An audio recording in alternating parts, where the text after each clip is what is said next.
a wounded world, a weeping church, and the call to humble repentance.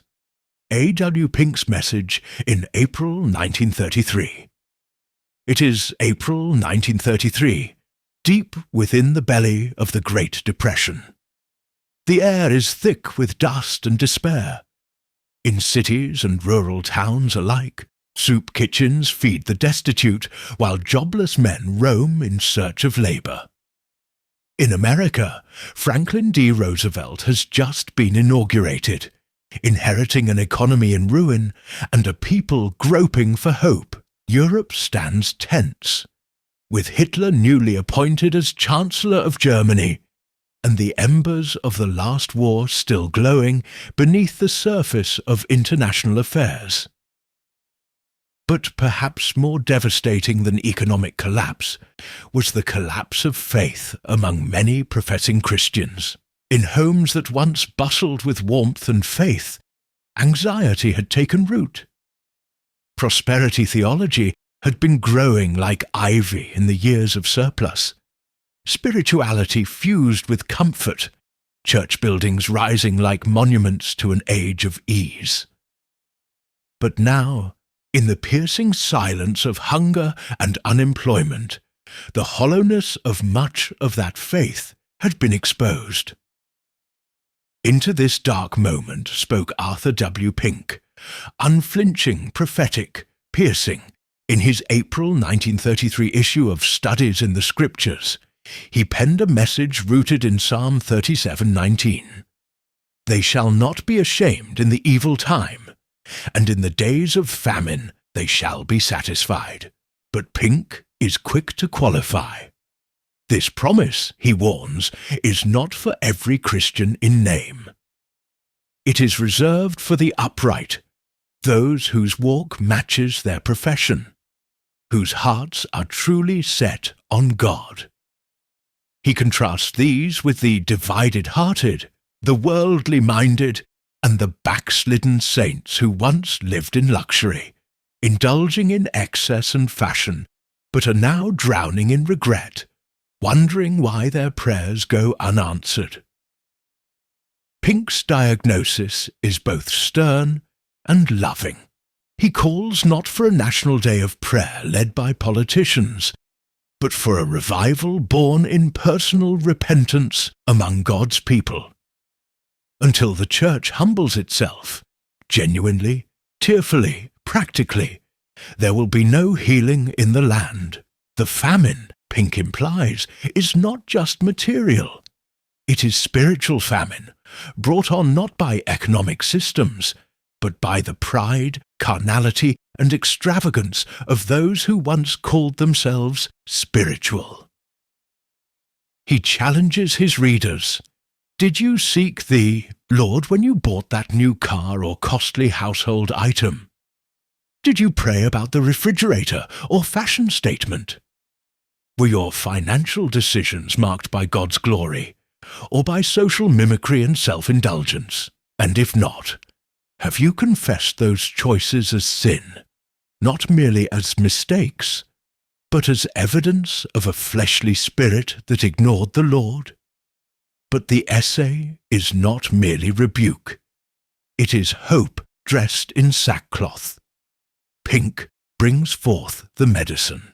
From 2 Chronicles 7:14, If my people, which are called by my name, shall humble themselves. This is the way back. The true path to restored blessing, Pink insists, is not political maneuvering or economic optimism, but the contrite sob of a truly humbled heart, the rekindling of faith, and the rejection of worldly patterns in favor of Christ-centered simplicity and obedience. He refuses to let his readers off easily. Even those who claim to have lived modestly are urged to examine their hearts and ask, was I truly more God-honoring than my neighbor? Or did I live according to my income, not according to the Spirit? He pleads that we not compare ourselves to others, but to Christ. More than a critique, this is a summons to spiritual clarity in crisis. Just as Elijah called Israel to choose between God and Baal, Pink calls the 1933 church to choose between the empty glitter of the world and the satisfying glory of God. In famine, he reminds us, the upright shall be satisfied, but not before repentance, not without humility, not apart from a faith that walks in total dependence on God's sufficiency. A.W. Pink's 1933 voice, though penned nearly a century ago, remains disturbingly modern. In every era of crisis, the temptation is to either look outward in blame or upward only for escape. But Pink challenges us to look inward first, to test the sincerity of our faith, the motives behind our habits, and the true object of our trust. This is not merely a meditation for 1933. It is a message for every generation when prosperity is stripped away, and what remains is the soul in its nakedness before God. Let this reading, then, be not only historical reflection, but personal examination. They shall not be ashamed in the evil time, and in the days of famine they shall be satisfied. May that be said of us, not merely by profession, but by uprightness. They shall not be ashamed in the evil time, and in the days of famine they shall be satisfied. Psalter 37:19. Of whom is this declaration made? Of all the children of God? No, indeed.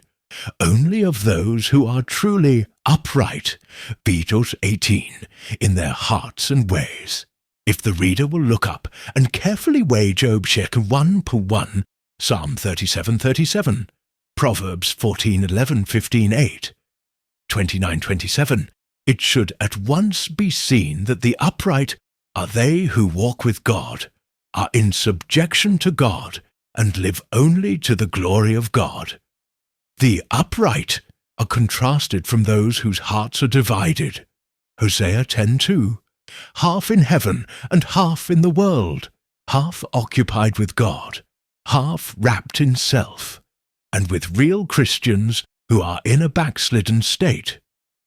Now Psalm 37:9 plainly affirms that the upright shall not be ashamed in the evil time. And why? Because God is showing himself strong on their behalf, 2 Chronicles 16:9, and doing for them what he is not doing for many others who bear his name. No good things do they lack. Psalm 84:11, having sought first God's kingdom and righteousness, Matthew 6:33. Their needs are being freely and abundantly met.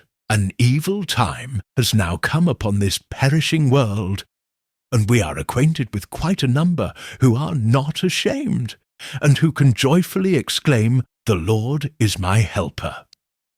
On the other hand, we are acquainted with not a few real Christians who have every cause to be ashamed, for their present situation brings no glory unto God.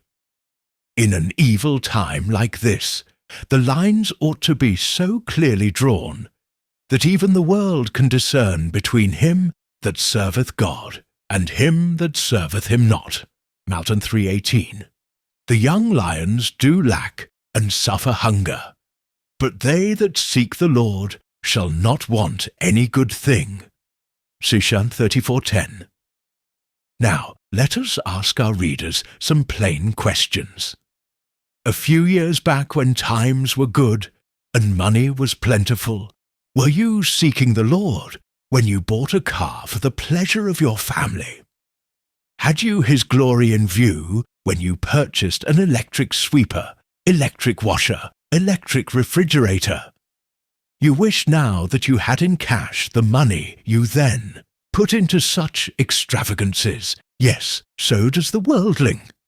But have you confessed unto God the sin of such extravagance?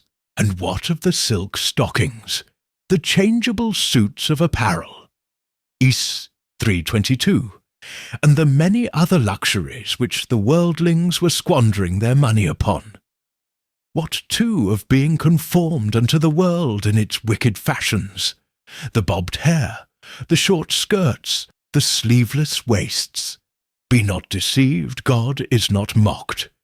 For whatsoever a man soweth, that shall he also reap.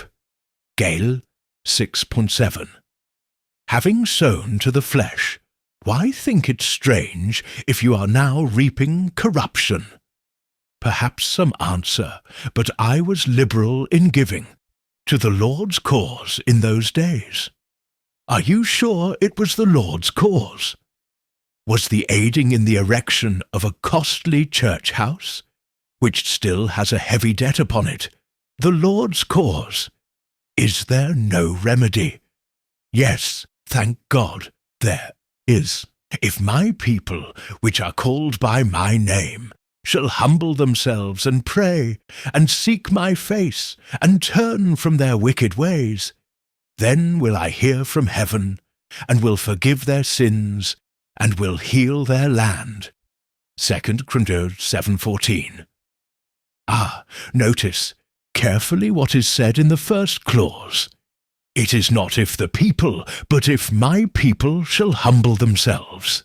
How many Christians are genuinely surprised that we have not already witnessed a marked change on the part of the masses around us?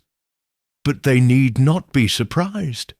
The hard times will make no impression for good on the multitudes until God's own people humble themselves before him.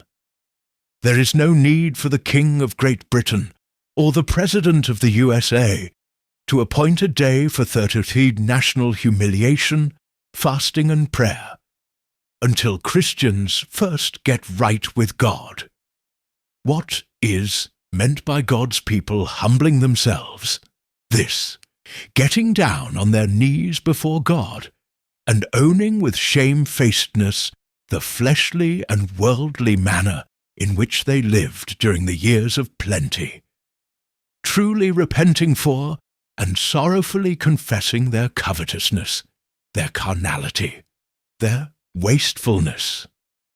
Then there has to be a sincere forsaking in full purpose of heart any continuance or repetition of their past Christ-dishonoring ways.